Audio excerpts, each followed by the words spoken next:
New York, the city that never sleeps.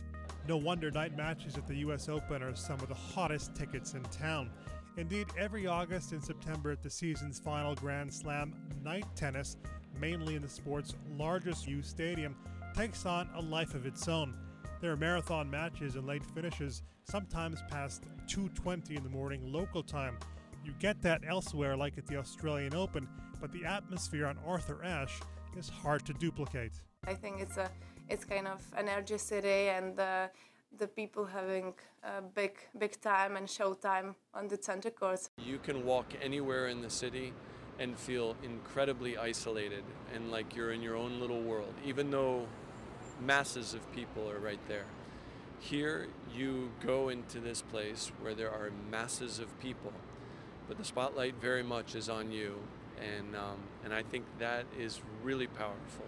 And if they don't like what they're seeing, they'll let players know, even if an American is on court. The French at Roland Garros aren't averse to voicing their displeasure toward home hopes either if things aren't going well. But in New York, the whistles are often replaced by some colorful language. You can hear a lot more individual voices saying things maybe they shouldn't be saying here at the US Open.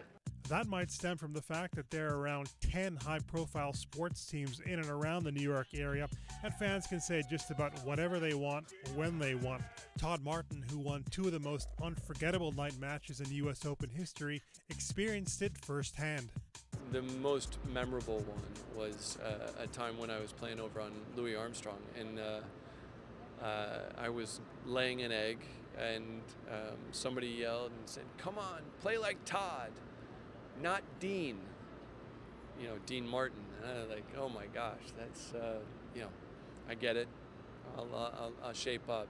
A tennis fan in New York is first a sports fan. And New Yorkers are very demanding of their sports. It's like going to a Yankee game or a Met game or an Islander game or a Ranger game. I think that New York attitude permeates the international community for this moment in time. This year marks the 40th anniversary of scheduled night tennis at the US Open. It was in 1975 that two-time Grand Slam winner Stan Smith took part in the first night match when the event was held nearby in Forest Hills. My understanding is that it was just to give more fans more opportunity to come here. So if you could split the sessions, you'd have more opportunity for people to enjoy tennis. The setting was somewhat more intimate. Around 5,000 fans turned up that evening. Playing at night was unusual, although we played at night in other tournaments around the world. Prior to that in LA, we'd play at night under the lights, and so that wasn't so unusual, but to play at Forest Hills under lights was pretty interesting. Something big and bold. Like many would say, New York